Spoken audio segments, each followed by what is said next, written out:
अस्सलामुअलैकुम and welcome to healthy bite. मैं हूँ शेफ आयशा अबरार। हमेशा की तरह रोजाना की तरह करते हैं आपको खुशामदीद एक नए दिन के साथ, बहुत सारी मजेदार सी चटपटी सी नई रेसिपीज के साथ, आप लोगों की फरमाइशों के साथ, और साथ साथ जैसे जैसे हम खाना बनाते जाते हैं वैसे वैसे इन्फॉर्मेशन से भी आपको करते जाते हैं आगाह कि जी इस चीज में ये शामिल होता है, ये पाया जाता है, तो आपको ये चीज इतनी खानी चाहिए, जो कि मेन कोर मकसद होता है हमारी जिंदगी का, खाना खाना। हम कमाते हैं, हम मेहनत करते हैं, हम इतना ज्यादा जो है वो हार्डवर्क करते हैं सिर्फ इसलिए कि हमें खाना मिले, और खाना इन सेंस की सारी जो फुलफिलमेंट वाली चीजें हैं वो मिले। खाने को बनाने के लिए बहुत सारी जो है वो डिफरेंट रेसिपीज होती हैं। जब भी हम कोई रेसिपी शेयर करते हैं तो मुझे बड़ी खुशी होती है ये जान के कि उसी रेसिपी में थोड़ी सी अमेंडमेंट करके, थोड़े से चेंजेस करके, जब आप फेसबुक पे हमारे पेज पे यूजुअली मैसेज कर रही होती हैं सारी लड़कियां कि ये मैंने इसमें चेंज किया है और उसको मैंने इस तरह से बनाया है, तो और भी ज्यादा खुशी होती है। बिकॉज जो चीज हम बना रहे हैं, माना कि ये एक रेसिपी है, लेकिन इस रेसिपी में चेंजेस आप अपनी मर्जी से कर सकते हैं। इवन मैं ये कहती हूँ कि अगर आप शेफ नहीं भी हैं, अपने आप को शेफ नहीं भी कहते, तो कुकिंग एक्सपर्ट हर खातून होती हैं जो कि घर पे खाना बनाती हैं, सालों की प्रैक्टिस होती है, तो जो भी चीज आप चाहें उसमें चेंज कर सकती हैं और हमें बता सकती हैं। हमेशा की तरह हमारा लाइव शो है, आप हमें कॉल कर सकती हैं दोपहर के 2 बजे से लेके दोपहर के 3 बजे तक।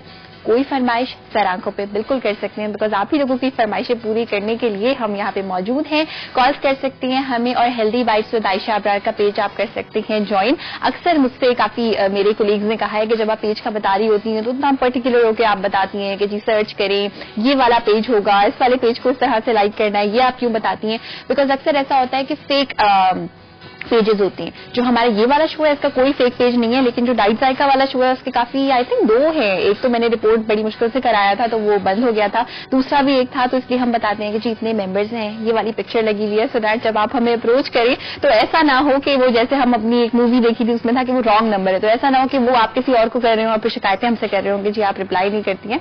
आज हम आपके लिए क्या बनाएंगे, क्योंकि सर्दियों का मौसम है, कल बारिश भी हुई थी कराची में, बड़ा प्यारा मौसम था, तो आज हम बनाएंगे पूरियां। पूरियों के साथ में बनाऊंगी कीमा। अच्छा, जो पूरियां हम घर पे बनाते हैं, सबसे मजे की पूरियां मुझे पर्सनली वही लगती हैं। क्यों? क्योंकि जब हम बाजार से हलवा पूरी खाते हैं तो होती तो बहुत अच्छी है, पूरा दिन आपका ना बहुत हैवी सा गुजरता है, बहुत हैवी होती है पूरियां, तेल में डूबी हुई होती हैं, और ऐसा हो ही नहीं सकता कि कोई पूरी ऐसी आप बाजार से लेके खाएं जिसमें तेल बहुत सारा ना हो। बनाऊंगी मैं भी पूरियां, लेकिन उसमें थोड़ा सा एक डिफरेंस होगा। इसको हम पूरी पराठा के नाम से भी जान सकते हैं। इसकी जो मैं शेप रखूंगी वो ट्रायंगुलर रखूंगी, और सबसे अच्छी बात इसकी ये होगी कि ये हैवी नहीं लगेगी, फैटनिंग होगी, मैदा भी है, इसमें दूध भी होगा, बहुत सारी चीजें हैं, लेकिन हैवी नहीं होगी। खाने के बाद आपको ऐसा एहसास नहीं होगा कि बहुत ज्यादा जो है हैवी, बल्कि बहुत लाइट होती है। साथ में हम बनाएंगे दम का कीमा। अच्छा, सबसे पहले दम के कीमे के अज्जा की तरफ आ जाते हैं। यूजुअली लोग पूरियों के साथ आलू की तरकारी बनाते हैं। रिसेंटली कुछ अर्से पहले हमने आलू की तरकारी बनाई थी, तो इसलिए मैंने सोचा कि वो तो रेसिपी सेव हो ही गई हमारे पास। हम बनाते हैं दम का कीमा इसके साथ। थोड़ा सा एक डिफरेंट तरीका है इसको बनाने का, और क्या डिफरेंट तरीका है वो मैं आपको अभी बताती हूँ। अज्जा की तरफ आते हैं। आधा किलो कीमा जब हम लेंगे तो उसके लिए हम तकरीबन यूज करेंगे एक अच्छे बड़े साइज का प्याज, इस तरह से चॉप हुआ हुआ। टमाटर हम यूज करेंगे 4 से 5 कम से कम, बिकॉज मसाला हमें बनाना है कीमे का बहुत सारा। ये हम इस तरह से चॉप करके यूज करेंगे। इस वक्त जो ये टमाटर आप देख रहे हैं 3 टमाटर है, अभी मैं इसमें और टमाटर ऐड करूंगी बिकॉज उसकी वजह से बहुत ही मजे का इसका फ्लेवर होगा। कीमा इस्तेमाल करेंगे बीफ का आधा किलो। इस कीमे में जो आप इसको गौर से देखिए तो आपको समझ में आ जाएगा, जो भी हमारी सारी घरेलू खवातीन होती हैं उनको देखने से ही समझ आ जाएगा कि इसमें माशाल्लाह कितनी सारी चर्बी और वाइट, क्योंकि हमें चर्बी वाला कीमा मिला तो ये हमारी मजबूरी है। लेकिन अगर आपको चर्बी वाला कीमा नहीं मिलता, कीमे का पहले आप पीस निकलवाएं, उसमें से चर्बी हटवाएं, उसका कीमा बनवाएं। उसमें बहुत ज्यादा चांस होता है कि जो बड़े बड़े चर्बी के पीसेस होते हैं वो निकल जाते हैं, और जब कीमा बनता है तो बिल्कुल रेड खूबसूरत सा नजर आपको आता है कि कुछ भी उसमें वाइट नहीं है, कुछ भी उसमें चर्बी नहीं है, तो वो ज्यादा अच्छा बनेगा। लेकिन बहरहाल जब चर्बी वाला कीमा होता है तो उसको बहुत पकाना पड़ता है, और चर्बी वाले कीमे को मजेदार से आप किस तरह से बनाएंगे वो मैं आपको बताऊंगी, क्योंकि इसमें काफी सारी चर्बी है।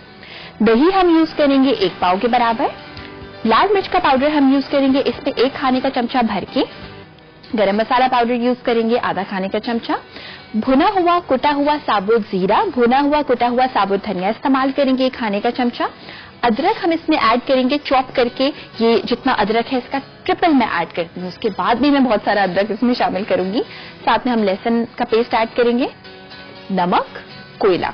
सबसे पहले हम क्या करेंगे, कोयला लेंगे और कोयले को मैं रख दूंगी दहकने के लिए, ताकि जब तक हमारा जो है वो, नॉट हमारा बट बीफ का, जब तक कीमा तैयार होगा तब तक ये कोयला अच्छा सा दहक चुका होगा। और मेक श्योर कि ये कोयला जब दहकना स्टार्ट हो तो आग से उसका जो है वो एक्सपोजर हो। ऐसा ना हो कि आपने बीच में रख दिया आग को, सिर्फ उसे सेक मिल रही है और आग लगी नहीं रही। इस कोयले को हमने रख दिया यहाँ पे दहकने के लिए। अब हम आते हैं कीमे की तरफ। अच्छा, कीमे के लिए, हालांकि हमने कीमे को ऑलरेडी ऐसे कीमे फॉर्म में रखा हुआ है, तो आप सोचेंगे चॉप करने की आखिर क्या जरूरत है। चॉप करने की बहुत जरूरत है, और क्यों है वो मैं आपको अभी बताती हूँ। कीमे को मैं यहाँ रखूंगी। अच्छा, करूंगी मैं ये कि फिलहाल सिर्फ और सिर्फ 2 खाने के चमचे दही, ये मैं पूरा ऐड करूंगी लेकिन अभी मैं सिर्फ 2 खाने के चमचे ऐड करूंगी, ये शामिल किया।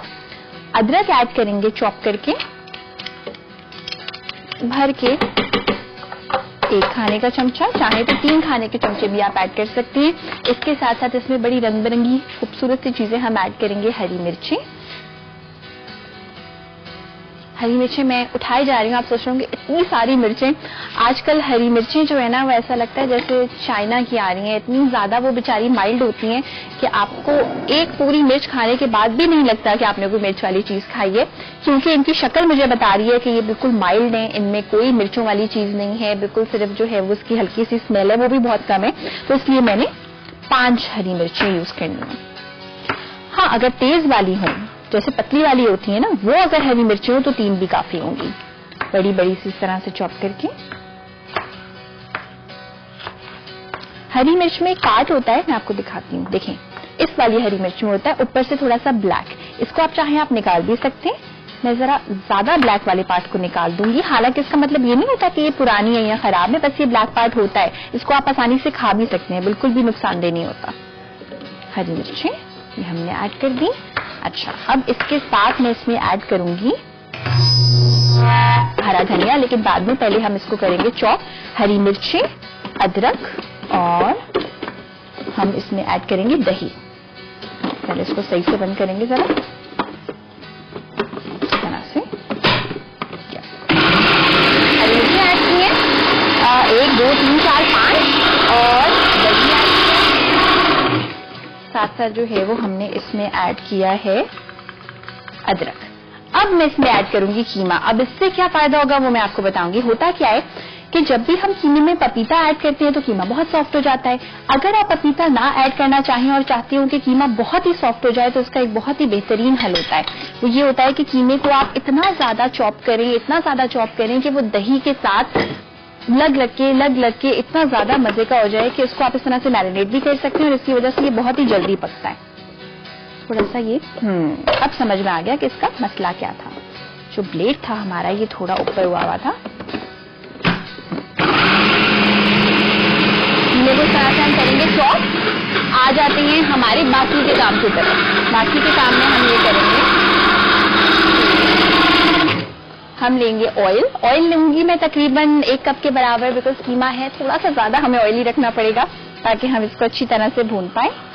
तकरीबन 1 कप हम लेंगे ऑयल, और हम इसमें ऐड करेंगे चॉप्ड प्याज। कभी भी प्याज को गरम गरम तेल में नहीं ऐड करना, वरना इसकी स्मेल बहुत ज्यादा आपको महसूस होगी।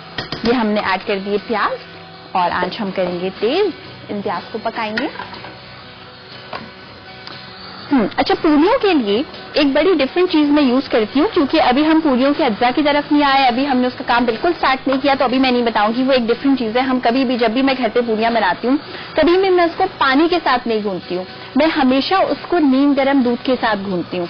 उससे क्या होता है, आप कभी ये करके देखिएगा कि अगर आप कोई चीज फ्राई कर रहे हैं, उसमें अगर आपने पानी की बजाय दूध ऐड किया तो उसका कलर बहुत खूबसूरत आता है। दूध क्योंकि गरम गरम ऑयल में ऐड होते ही पक जाता है, बहुत ही जो है वो गोल्डन ब्राउन सा कलर हो जाता है, तो खस्तगी भी ज्यादा आ जाती है। और दूध के अंदर की जो उसमें अंदर की जो लेयर होती है पूरियों में, वो बड़ी सॉफ्ट बनती है, ऊपर से खस्ता और अंदर से सॉफ्ट। क्योंकि अक्सर लोग ऐसे होते हैं जिनको बाजार की पूरियों में ये चीज नहीं पसंद होती कि वो बहुत ही पतली होती है। आप लिटरली बाजार की पूरी को हाथ में अगर लेके देखें ना, तो आपको दूसरे इंसान का चेहरा दिखाई देगा, इतनी एक तो वो तेल की वजह